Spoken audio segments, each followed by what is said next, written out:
que presentar, manténganse siempre en pantalla durante la presentación, ¿ya? Bien, no sé quién comienza ahí. Yo... Ya, vayan mostrando con el indicador del puntero, ¿no es cierto?, las estructuras que van nombrando para que la gente se vaya ubicando mejor. Bien, comienza nomás Luz Valeria Rifo. Ya. Buenos días, compañeros y profesor. Nosotros vamos a hablar sobre el tema de irrigación arterial y drenaje venoso. Los integrantes son Christopher Parada, Viviana Rebolledo y Luz Rifo. A modo de introducción, vamos a hablar sobre el flujo sanguíneo.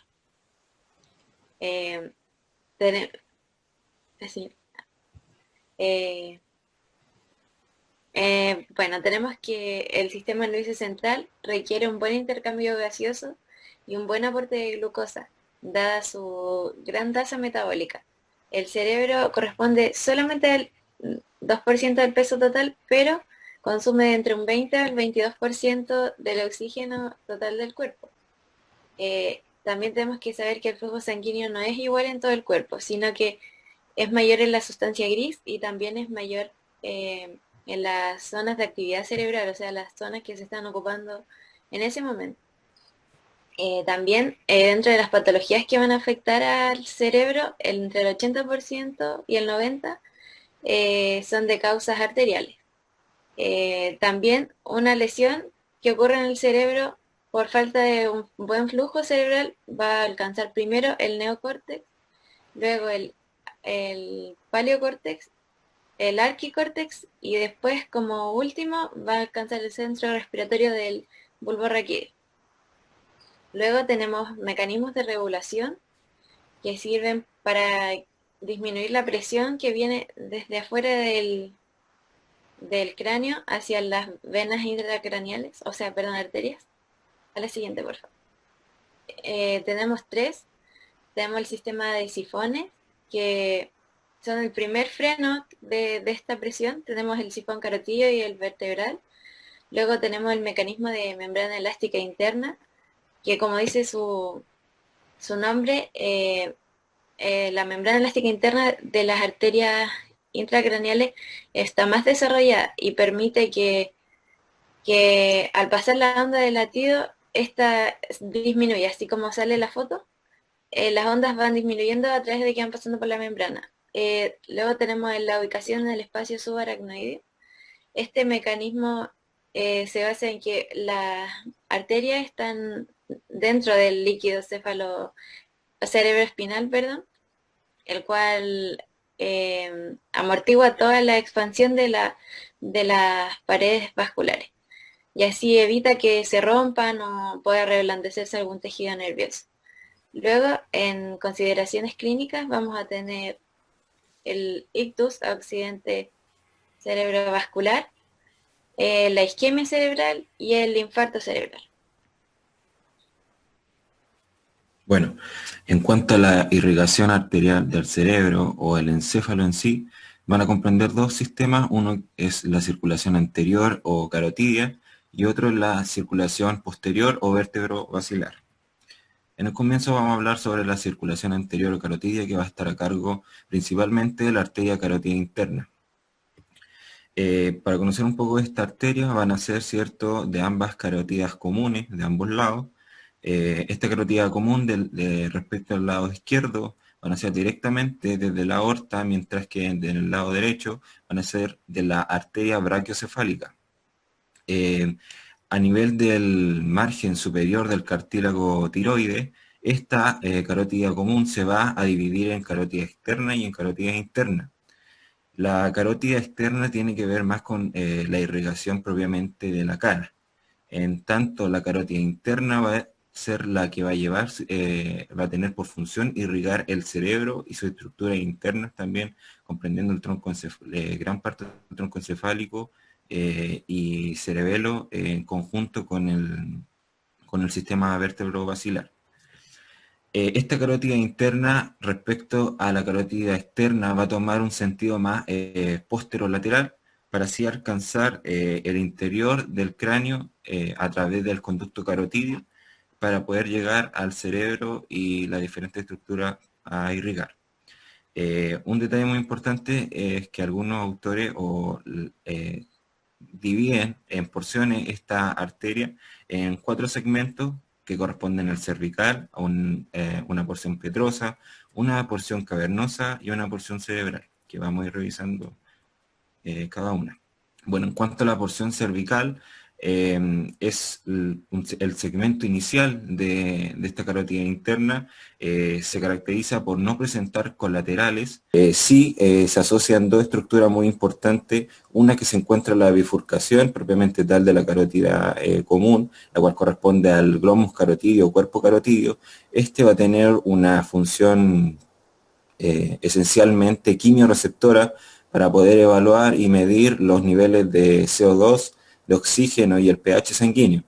Luego, en el origen de la carótida interna, tenemos el seno carotidio, que va a ser una dilatación de la pared arterial, específicamente en la túnica adventicia, y esto se da por la gran cantidad de terminaciones nerviosas que se encuentran ahí, ya que este va a ser sensible a los cambios de presión, sanguínea, perdón. Luego tenemos la porción petrosa, que comprende este segmento de aquí, y corresponde al segmento o al trayecto que hace la carótida interna en el conducto carotidio, esto por la porción petrosa del hueso temporal. La carótida interna va a alcanzar esta porción a través del conducto carotidio, para así entregar las 2 primeras colaterales de esta arteria carótida interna, las cuales corresponden a la arteria carótico-timpánica, la cual va a alcanzar la región del oído medio o región timpánica a través del conductillo timpánico. Y la otra arteria también importante es la arteria del canal pterygoideo, la cual va a penetrar el foramen lacerado para poder alcanzar el canal pterygoideo, y esta va a llegar a la base de los procesos pterigoides. Y también en su trayecto tiene relación con un plexo venoso y un plexo nervioso simpático, que es una rama que va emitida por el ganglio simpático superior, el cual va a rodear esta arteria y va a constituir un plexo denominado plexo nervioso simpático carotidio interno. Aquí podemos ver cómo va en este segmento petroso emitiendo sus ramas correspondientes a la arteria escarótico-timpánica y la arteria del conducto pterigoideo. Bueno, en cuanto a la porción cavernosa, ya vemos que la tercera parte que comprende de esta arteria carótida interna, podemos decir que ya cuando ésta emerge del conducto carotidio, se va a dirigir hacia la porción del seno cavernoso. Cuando sale del conducto carotidio, establece relación con el foramen lacerado. Algunos autores separan esta como una porción independiente, pero solamente se indica solamente la importancia que tiene esta es la relación que tiene con el foramen lacerado, que pasa por sobre este. Algunos dicen que podría también penetrar este foramen, pero eso sería erróneo. Otra característica importante de esta porción es que encontramos el sifón carotidio. Ya se había hablado que este sistema permite disminuir la presión de entrada de la sangre hacia los vasos que están más superiores debido a la disminución del calibre. Aquí podemos ver cómo se presenta este sifón carotidio dentro ya de lo que es el área del seno cavernoso. Bueno, la relación que va a establecer durante este trayecto la carótida interna va a ser muy importante, ya que aquí se va a explicar cómo va emitiendo su rama. Cuando sale también del conducto carotidio, va a establecer relación con el ganglio trigeminal, la cual va a pasar debajo de este antes de emerger, de meterse de incluirse en el seno carotidio. De esta porción se van a desprender una arteria y 6 ramas, las cuales van a corresponder primero a la arteria hipoficiaria inferior, la cual va a ir a dar irrigación a la neurohipófisis, una rama basilar tentorial y una rama marginal tentorial, las cuales van a ser encargadas de ir a darle irrigación a la tienda del cerebro, ramas para nervios craneanos. Dentro del seno cavernoso, la arteria carótida interna va a tener relación con el nervio abducen, más cercana, y hacia lateral va a tener relación con el oculomotor, con el nervio troclear, con la parte oftálmica y la parte maxilar del nervio trigémino. Es por ello que va a también emitir ramas para estos nervios craneanos. También va a emitir una rama para el ganglio trigeminal, una rama meningia, la cual se va a encargar de darle irrigación a la dura madre de la fosa cerebral media, y también una rama para el seno cavernoso. Aquí podemos ver cómo se presenta el sifón carotídeo dentro del seno cavernoso.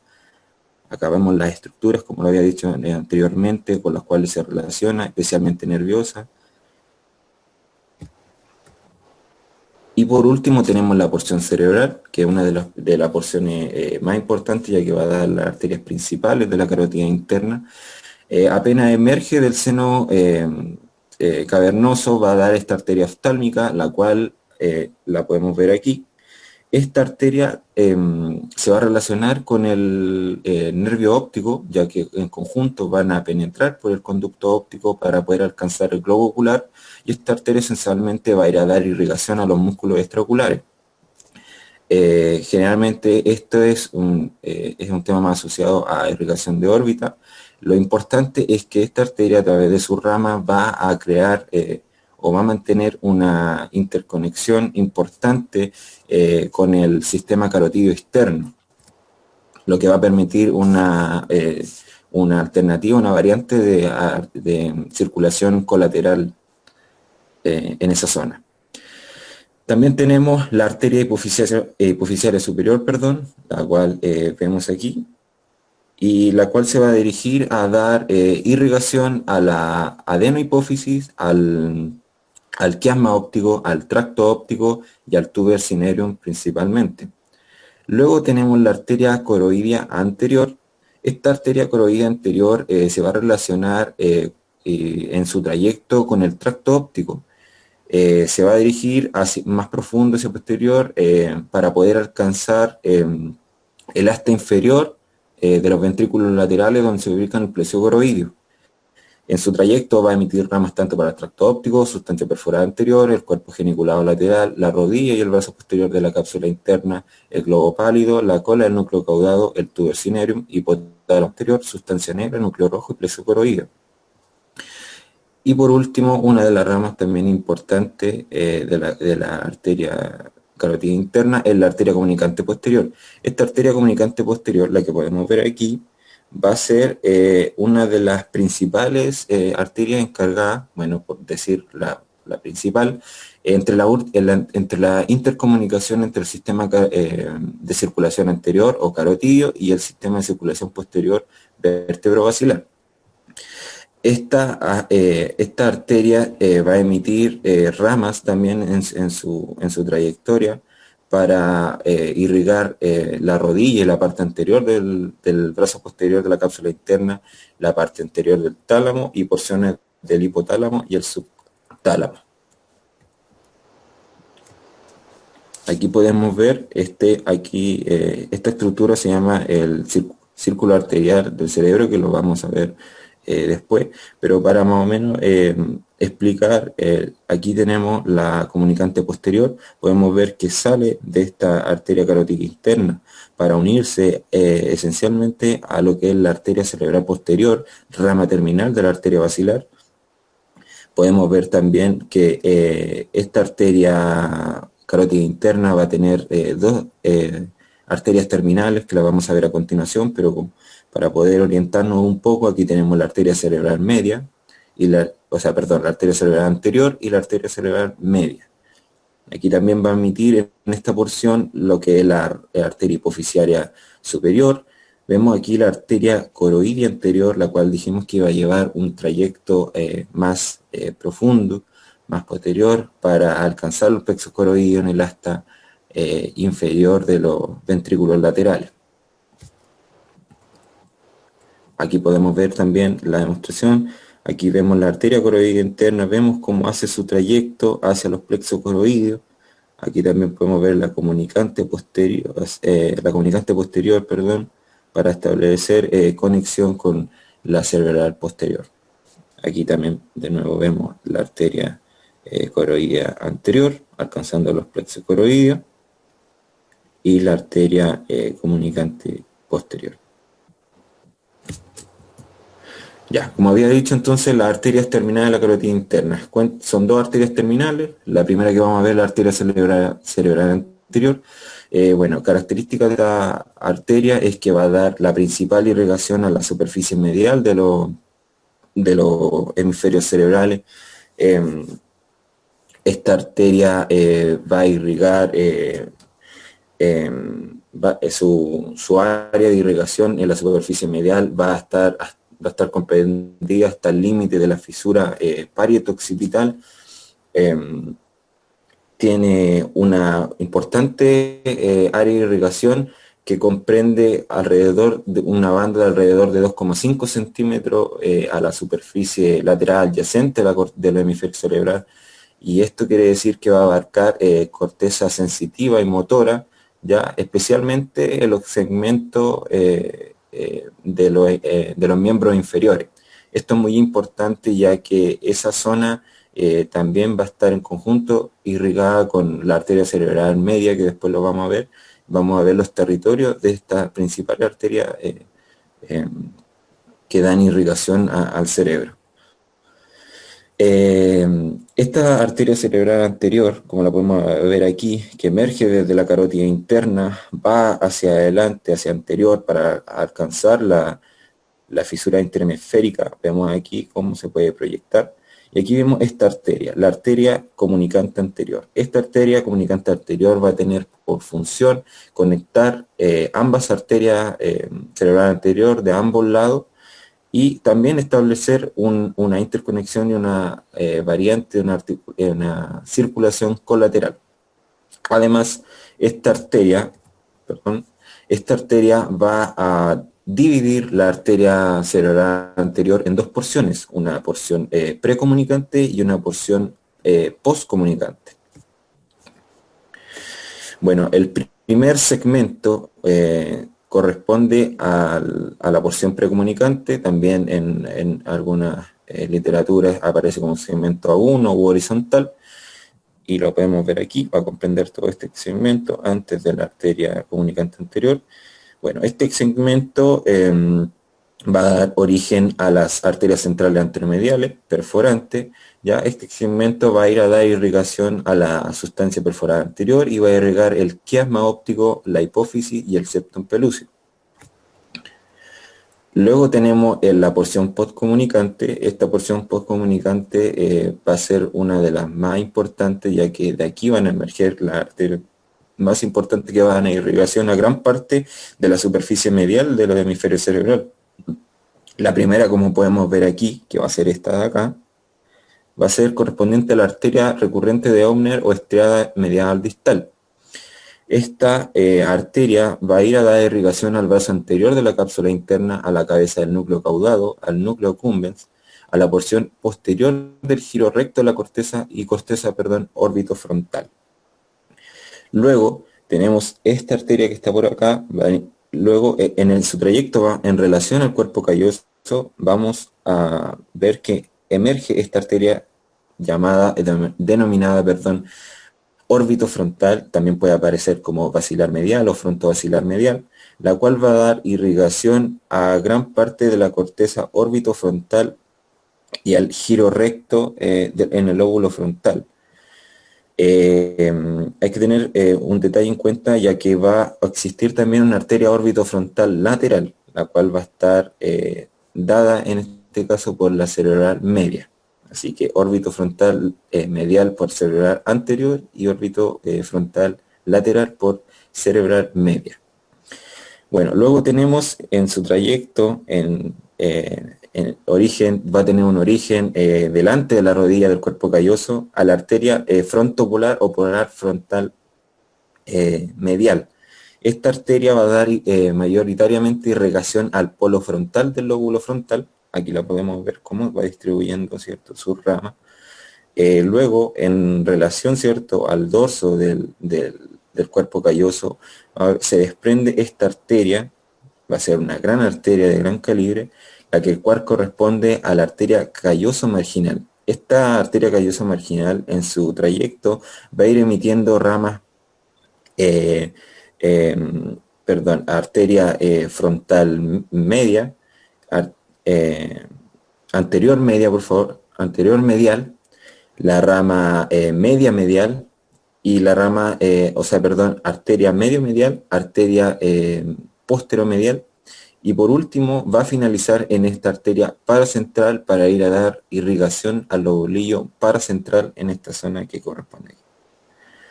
Y por último va a terminar una arteria terminal que corresponde a la arteria pericallosa.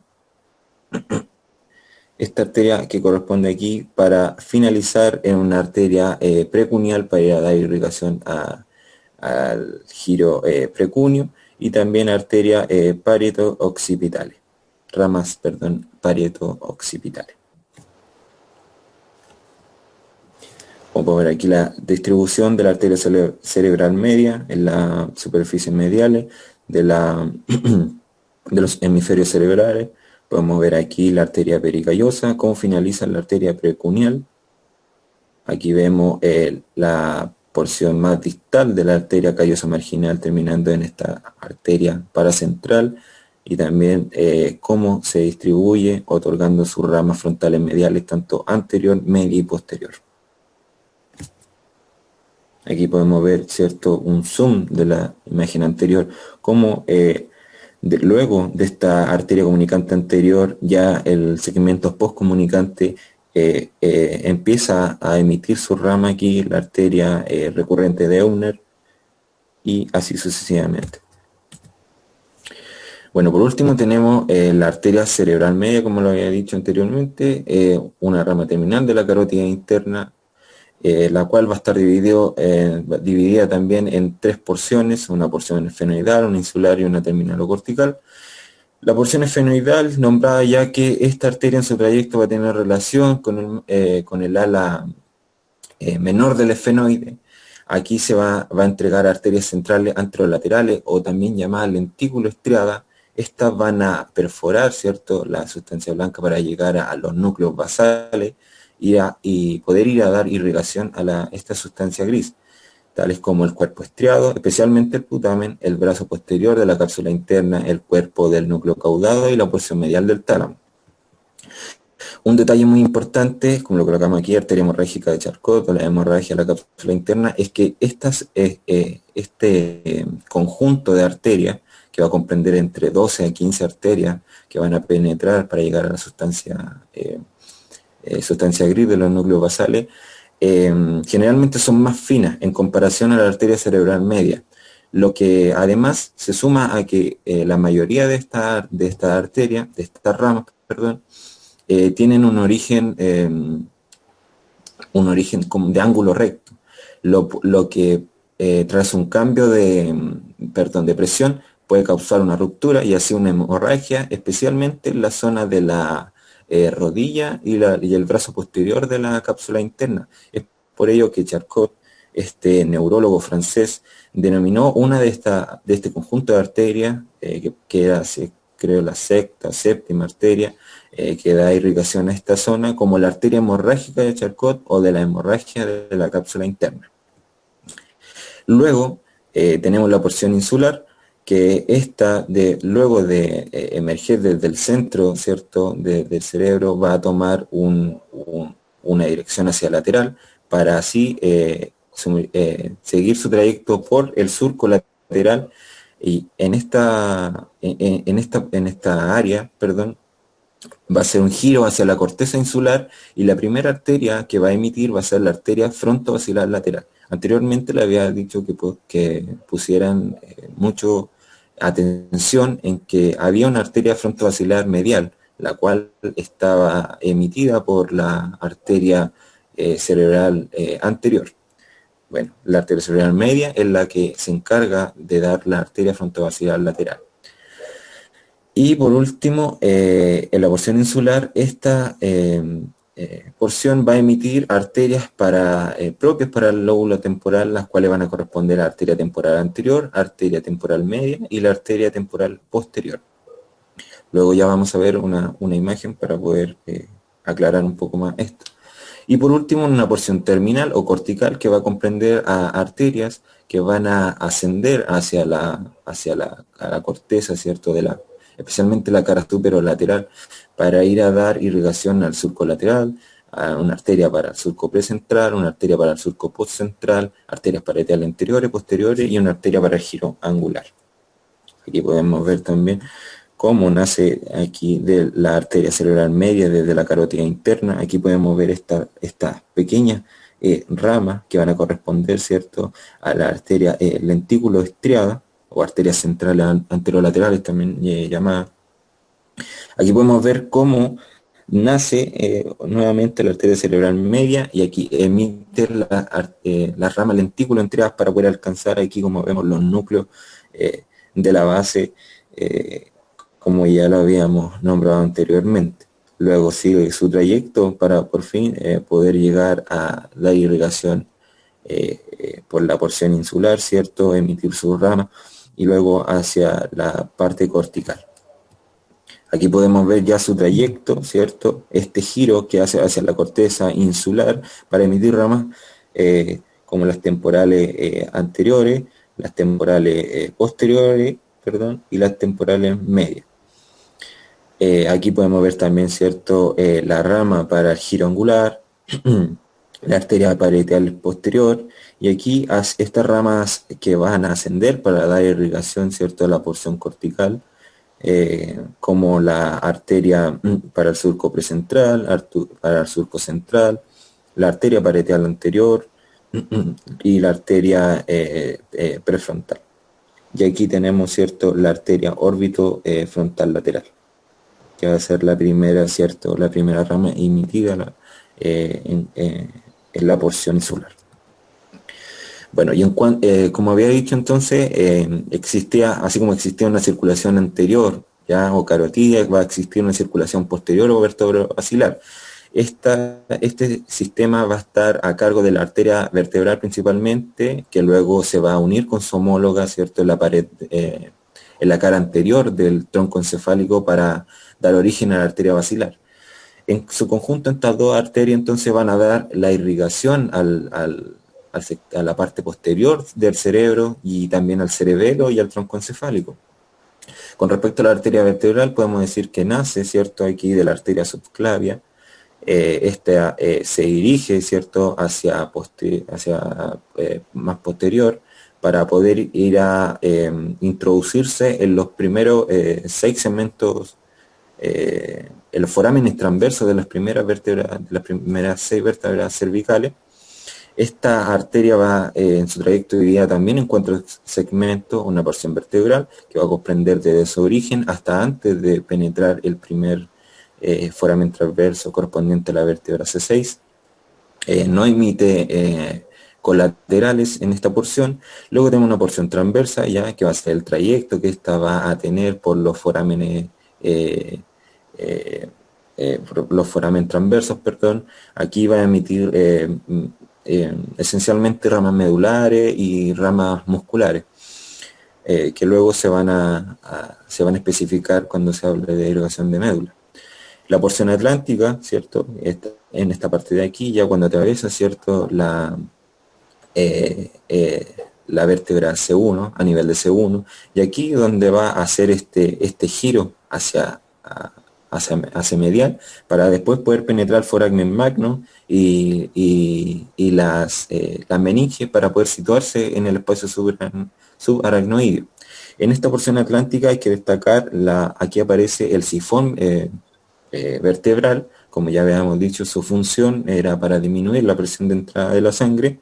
Y por último tenemos una porción ya intracraneana, la cual va a dar importantes arterias para la irrigación tanto como de la médula y la irrigación del tronco encefálico. Bueno, aquí entre la arteria vertebral y la arteria basilar, para la irrigación tanto del cerebelo como el tronco encefálico, van a haber tres tipos de arterias, las cuales van a corresponder a arterias medianas. Estas arterias medianas van a dar irrigación principalmente a las estructuras que están en relación a la línea media, ¿ya? Y también van a poder alcanzar la parte dorsal, ¿cierto? Yendo al piso del cuarto ventrículo. Entre sus principales estructuras a irrigar son los núcleos motores, ¿cierto?, que se encuentran en esa zona, el lemnisco medial, el fascículo longitudinal medial. Las arterias paramedianas ya estas van a ir a irrigación esencialmente de las estructuras que van a estar laterales, ¿cierto?, a estas estructuras que se relacionan con la línea media. En el bulbo va a ir a irrigar los núcleos olivares, la parte del tracto piramidal. En el puente estos núcleos pontinos y fibras pontocerebelosas. En el mesencéfalo la porción medial de los pedúnculos cerebrales, la sustancia negra, núcleo rojo y fibras del lóculo motor. En las arterias circunferenciales esencialmente van a ir a dar irrigación a la región dorsal del tronco encefálico y el cerebro, o sea, el cerebelo, perdón.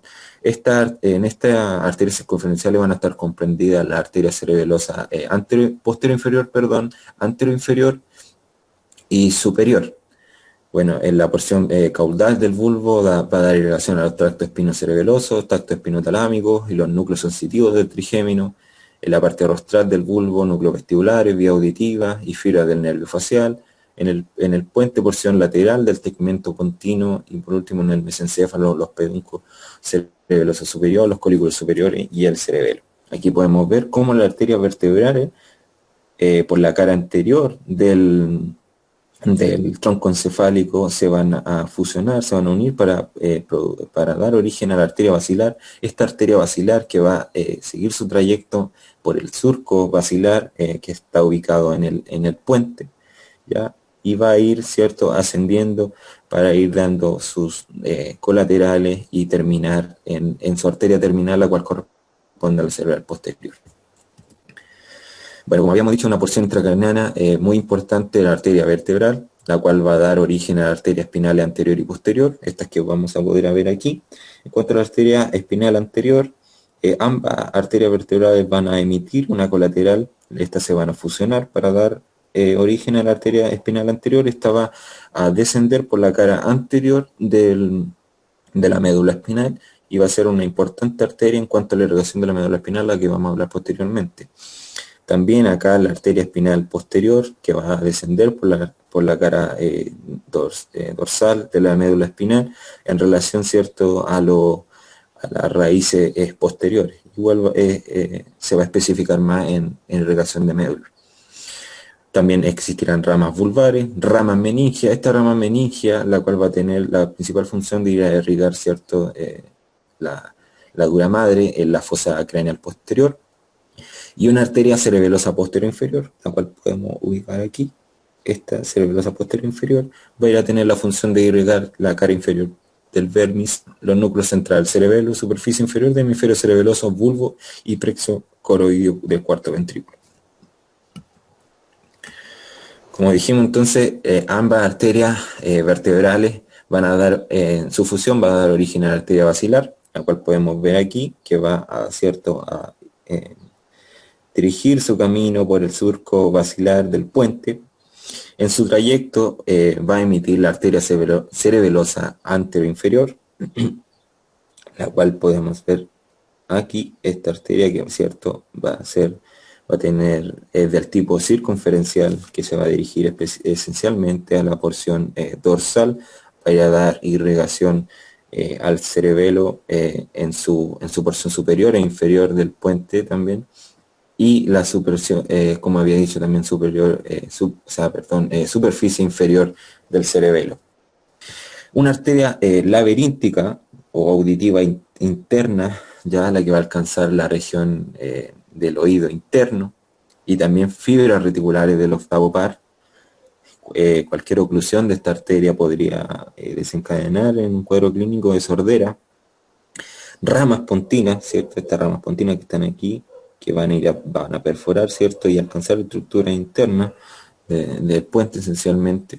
La arteria cerebelosa superior, esta la que vamos a ubicar aquí, bajo la arteria cerebral posterior. Esta también va a ser de tipo circunferencial y va a dar irrigación a la superficie superior del cerebelo, pedúnculo cerebeloso superior y medio, la epífisis y el velo medular superior. Y finalmente, la gran arteria terminal, ¿cierto?, que corresponde a la arteria cerebral posterior, la cual podemos ver aquí, esa que está ahí. Esta arteria cerebral posterior, que va a tener su función en irrigar esencialmente lo que es parte del polo occipital y la cara inferolateral de los hemisferios cerebrales. Esta arteria cerebral posterior, como dije anteriormente, vamos a ver un poco atrás, aquí, arteria cerebral posterior va a tener una comunicación, como lo he dicho anteriormente, con el circuito anterior a través de la rama comunicante posterior. Esta arteria, comunicante posterior va también a dividir esta arteria cerebral posterior en una porción precomunicante, una porción postcomunicante y una porción terminal. La porción precomunicante va a emitir arterias centrales posteromediales que van a ser del tipo perforante, ¿cierto?, para poder alcanzar las estructuras que están más internas en el cerebro. Una porción postcomunicante, ¿ya?, que va a corresponder a las arterias centrales posterolaterales. ¿Ya? Esta va a emitir tanto ramas talámicas, coroideas posteromediales, coroideas posterolaterales y ramas pedunculares. Y por último, una porción terminal, ya que son las dos arterias terminales de esta cerebral posterior, las cuales van a emitir, en el caso de la arteria occipital lateral, ramas temporales anterior, intermedia y posterior. No confundir con las arterias temporales anterior, media y posterior, ya que esas son emitidas por la arteria cerebral media. Y por último, la arteria occipital medial, para dar ramas, una dorsal para el cuerpo calloso, una rama parietal, una parieto-occipital, rama calcarina y occipito temporal, ¿cierto? Esencialmente dando irrigación a esta parte, ya que el polo occipital en el lóbulo frontal y la cara inferolateral, a través de su rama temporal anterior, intermedia y posterior. Y bueno, por último, el círculo arterial del cerebro, ya antiguamente llamado polígono de Willis, va a comprender o va a ser la principal conexión anastomótica entre los sistemas carotidio y vértebro-basilar, ¿ya? Este es un sistema importante de irrigación colateral, ya, ¿cierto?, por las conexiones que tiene en caso de oclusión de una de estas arterias, el paso o el bypass, que estas comunicaciones que establecen una arteria va a ser muy importante. Este polígono o este círculo arterial del cerebro se ubica esencialmente en la fosa interpeduncular, en la base del encéfalo, y va a estar constituido por las siguientes arterias. La primera va a ser la arteria comunicante anterior, la cual podemos ubicar aquí, ¿cierto? La arteria comunicante posterior, que establecía esta conexión entre ambas arterias cerebrales anteriores.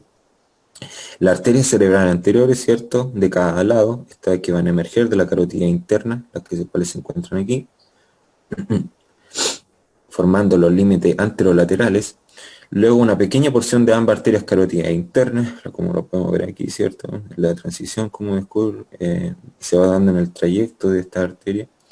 Luego tenemos las arterias comunicantes posteriores, ¿cierto? Nace aquí de la arteria carótida interna hacia la cerebral posterior. Y por último, las cerebrales posteriores, ¿cierto? Aquí en su porción precomunicante.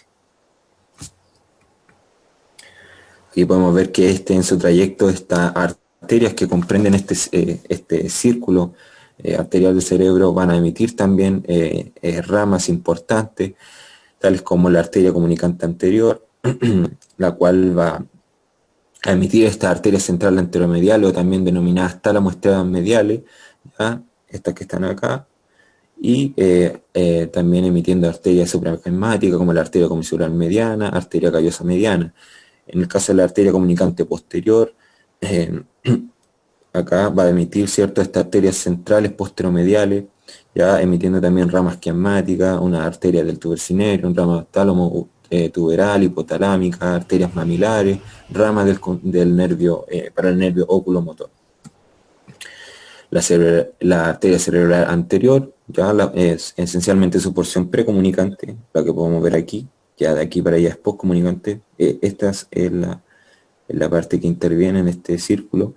Ya también las arterias centrales anteromediales, las cuales podemos ver aquí, esta, emitiendo sus ramas, sus arterias supraópticas, estriadas mediales proximales, perforantes anteriores, arteria preóptica. La arteria cerebral media, bueno, es una porción la que logra, un pequeño segmento, la que logra ser parte de este círculo. Muy importante, que como habíamos dicho aquí, las arterias centrales anterolaterales, ya que va a dar ramas estriadas proximales laterales y ramas estriadas distales laterales. Y por último, la arteria cerebral posterior con sus arterias centrales posteromediales en la porción precomunicante y una parte también que puede ser incluida dependiendo, ¿cierto?, de la conformación que pueda tener este círculo, va también a ser parte, dando sus ramas talámicas, pedunculares, coroidea, posteromedial, posterolateral. Aquí podemos ver la distribución, ¿cierto?, de las tres arterias principales que le dan irrigación a la corteza del cerebro, podríamos decir. Aquí tenemos la cerebral media, ¿cierto?, cómo hace su trayecto por el surco lateral, dando su rama, aquí en la porción cortical, ¿cierto? Aquí dando sus arterias temporales, tanto anterior, media y posterior. Y aquí lo que le hablaba en delante, de que la arteria cerebral anterior daba, ¿cierto?, irrigación a la superficie medial de los hemisferios cerebrales, y también aquí en esta alcanzaba, ¿cierto?, a dar una estrecha banda de al menos 2,5 centímetros de irrigación a la superficie cortical adyacente, ya abarcando, ¿cierto?, parte de la corteza sensitiva y motora correspondiente a los segmentos de la extremidad inferiores. Y por último, la irrigación arterial del cerebro, como ya lo hemos visto, a través de las tres principales arterias, ¿cierto? La cual está la arteria cerebelosa posterior inferior, la cual nace de la arteria vertebral, la arteria cerebelosa anterior inferior, ya esta corresponde a la arteria basilar en conjunto con la arteria cerebelosa superior, y que van a ir a dar irrigación a gran parte de la estructura que comprende el cerebelo, tanto como la superficie superior, inferior, los núcleos centrales, etcétera. Y aquí colocamos el síndrome lateral del bulbo de Wallenberg, que tiene que ver, ¿cierto?, con la oclusión de esta arteria que está aquí, que es la arteria cerebelosa posterior inferior, y que va a tener sus repercusiones asociadas al funcionamiento de los pares craneales, que se ubican en esa zona.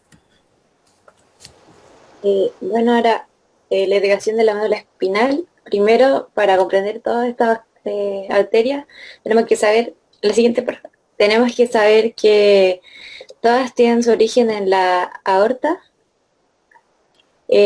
Acá, bueno, tenemos tres ramas del arco aórtico. Tenemos la subclavia izquierda y la arteria brachiocefálica. Esas dos son las que van a dar origen a toda la irrigación de la médula espinal. De la subclavia izquierda va a salir la arteria vertebral izquierda, y de la arteria brachiocefálica va a salir la subclavia derecha, y esta va a dar origen a la vertebral derecha. Las arterias vertebrales van a dar origen a las tres principales arterias de la médula espinal, que son dos arterias espinales posteriores y una arteria espinal anterior, que van a formar el sistema longitudinal. La siguiente, por favor. Bueno, como dije, está compuesto por dos arterias espinales posteriores y una arteria espinal anterior. Estas arterias espinales posteriores van a irrigar el tercio posterior de la médula y los cordones posteriores. Se pueden originar directamente de las arterias vertebrales, o también en otras literaturas dice que también se pueden originar de las arterias cerebelosas posterior inferiores. Van a descender por la superficie posterolateral de la médula, cercana a las raíces posteriores. Su oclusión podría causar la pérdida de la sensibilidad vibratoria y propioceptiva, ya que esas son funciones de los cordones posteriores de la médula. En cuanto a la arteria espinal anterior, esta sale a nivel de la decusación de las pirámides, van a salir dos ramas de cada arteria vertebral, y se van a unir inmediatamente se van a anastomosar y van a formar una sola arteria espinal anterior. Como pueden ver en la imagen de la derecha, que se forma como una Y arriba, esa sería como la arteria espinal anterior hacia abajo. Esta va a bajar por la fisura mediana anterior y va a irrigar parte del bulbo raquídeo, el nervio hipogloso y 2/3 anteriores de la médula espinal. El infarto de esta arteria puede causar una paraplegia de los miembros inferiores y una pérdida de la sensibilidad dolorosa. Ya también debemos saber que existen vasos segmentarios que van a acompañar de forma transversa a estas arterias del sistema longitudinal. Específicamente son 31 vasos que van a ir penetrando por los forámenes intervertebrales junto a las raíces y los nervios. Tenemos 3 tipos, que son las arterias radiculares, que van a ser las que van a irrigar los ganglios sensitivos y las raíces nerviosas, pero no van a llegar a la médula espinal en sí. También tenemos las radiculopiales, que van a llegar solamente hasta la pía madre, y las radiculomedulares, que estas sí van a llegar hasta la médula, como dice su nombre, y se van a anastomosar con el sistema longitudinal. Generalmente sale una sola rama y después se divide en 2, se bifurca, dando ramas anteriores y posteriores para unirse específicamente con las anteriores y posteriores del sistema longitudinal. Para comprender mejor, vamos a dividir la médula en 3 territorios. Primero tenemos el territorio superior o cérvico-torácico, que va a comprender desde C1 hasta T2 o T3 aproximadamente, y recibe ramas de las arterias tirocervicales de forma a ser la cervical ascendente, las costas cervicales y las vertebrales. También vamos a tener que es frecuente que la primera porción esté irrigada solamente por el sistema longitudinal. También vamos a encontrar una arteria radicular que va a ingresar por la raíz de C3, que va a ser rama de la arteria vertebral, una rama de la arteria cervical profunda que ingresa por la raíz de C6 y una rama de la arteria intercostal superior que ingresa con la raíz de C8. Ya. Luego tenemos el territorio intermedio torácico, que se va a extender desde T4 a T8. Este territorio va a ser muy pobremente irrigado porque la arteria espinal anterior se va a ver muy reducida.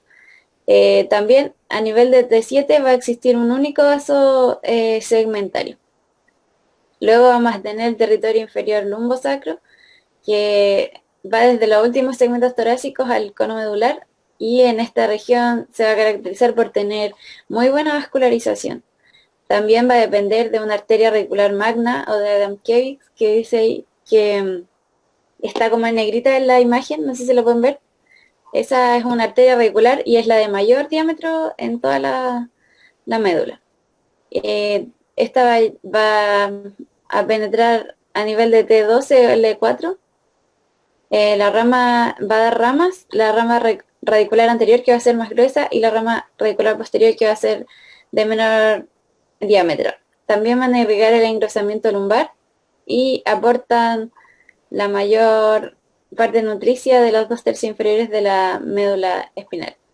La caudequina va a ser irrigada por las arterias lumbar y lumbar, sacras, mediana y lateral. Estas se van a anastomosar con las arterias espinales y la de Adamkiewicz. Luego vamos a tener la irrigación de las meninges. Ya, principalmente está la arteria meningia media, que se va a ubicar en el espacio extradural, y es una arteria que tiene características de una arteria normal, ya que va a marcar su recorrido en el cráneo, formando esta hoja de higuera en el cráneo. Esta arteria es la que habitualmente se va a romper cuando existe alguna lesión en el cráneo y produce una gran hemorragia, y esto es lo que tratan con trepanaciones, haciendo como un agujero para que drene la sangre. La meninge accesoria y la meninge anterior se van a originar de la arteria carótida externa e irrigan porciones de la dura madre. Luego tenemos las ramas tentoriales meningias y del tronco meningo hipoficiario, y se van a originar de la arteria carótida interna y van a irrigar un pequeño segmento de la dura madre. Luego los ramos meningios anterior y posterior de la arteria vertebral van a irrigar la dura madre de la fosa craneal posterior y por debajo del tentorio del cerebelo.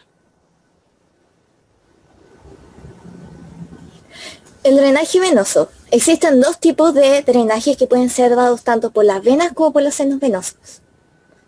Siguiente.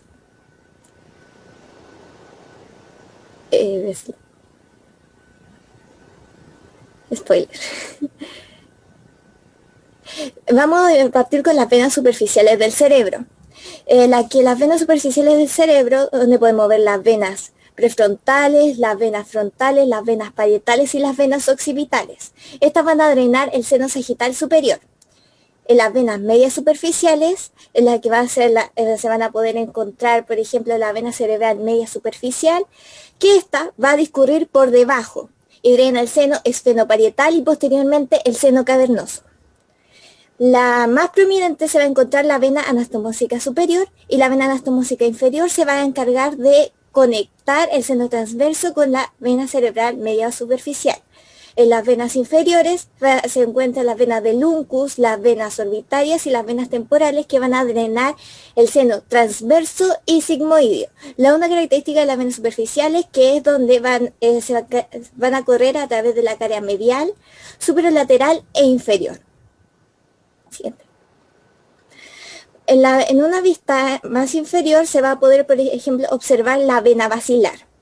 En la vena basilar, esta se va a unir, se forma por la unión de la vena cerebral anterior del cerebro y la vena cerebral profunda.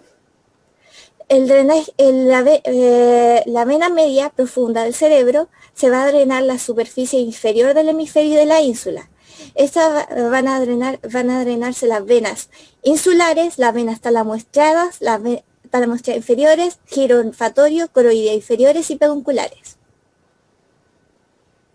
Siguiente.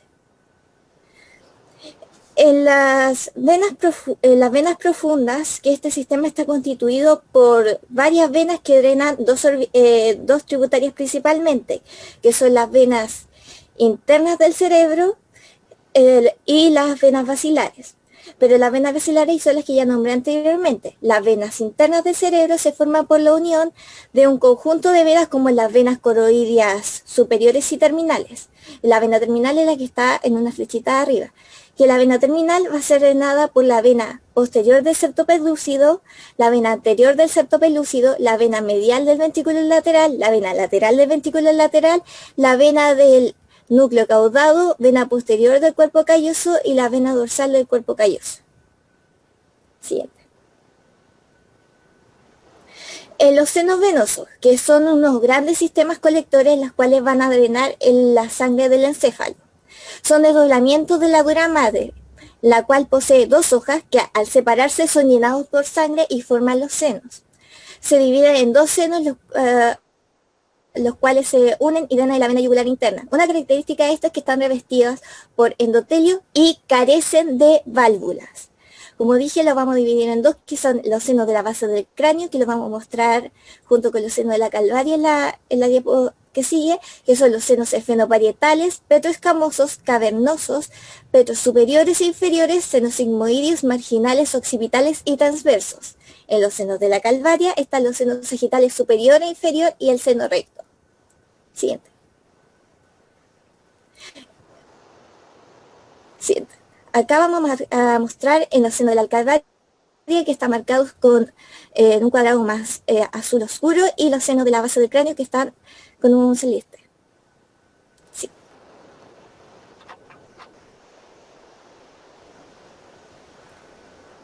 En los senos sagitales superiores e inferiores, que nos vamos a concentrar ahora, van a llegar la sangre de las venas cerebrales superiores y se van a conectar a cada lado con las lagunas venosas laterales.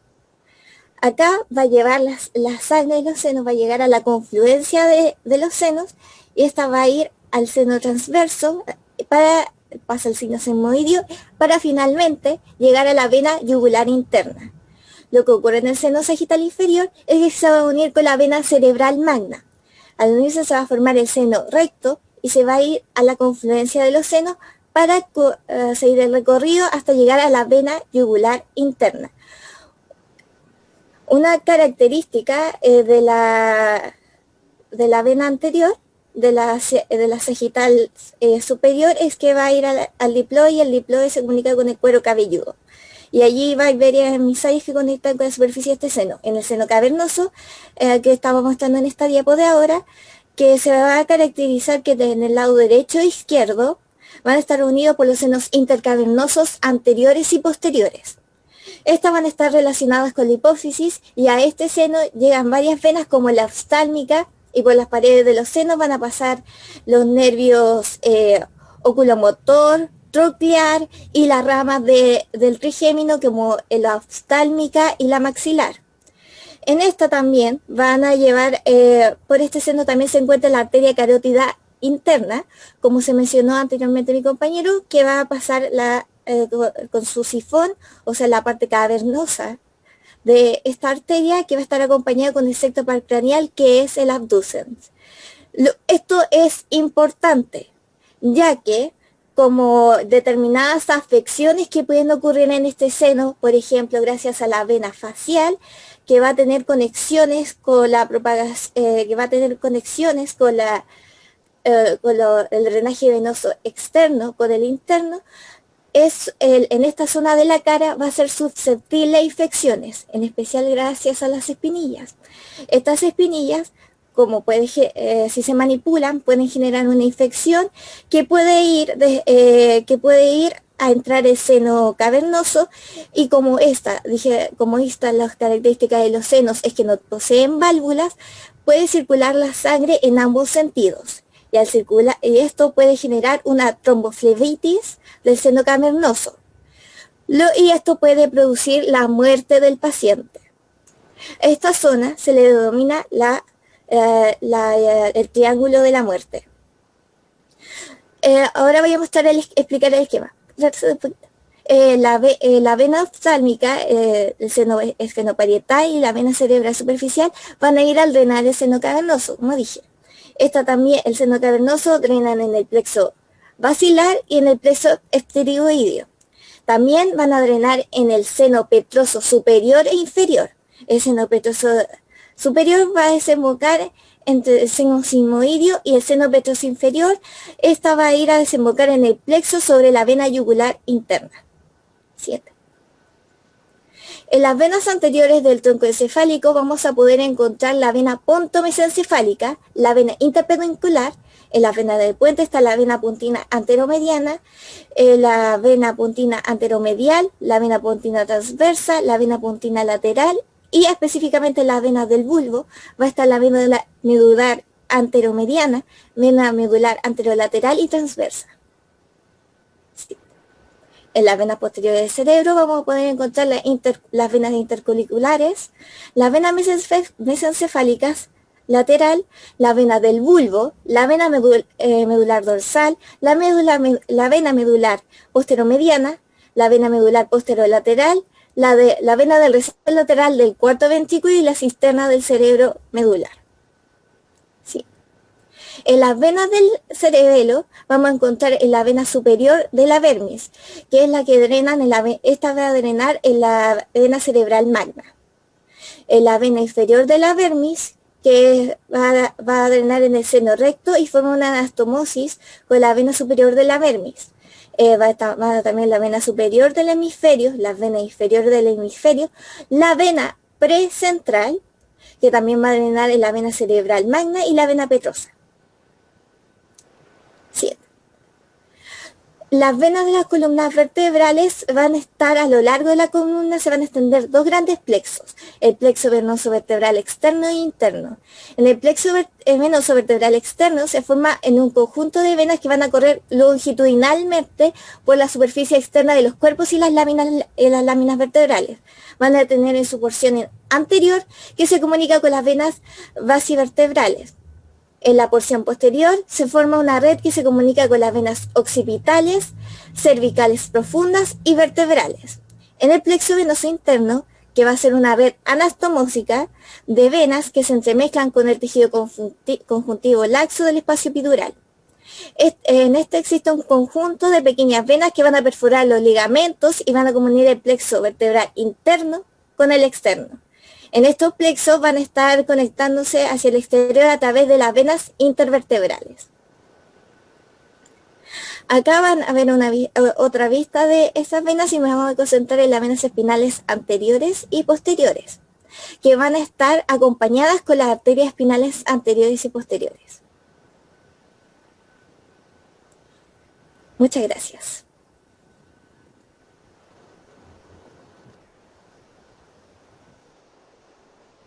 Bien, ahora sí. Esas son las referencias anatómicas, ¿no es cierto? Ya. Bien, baja la presentación, por favor. Bien, jóvenes.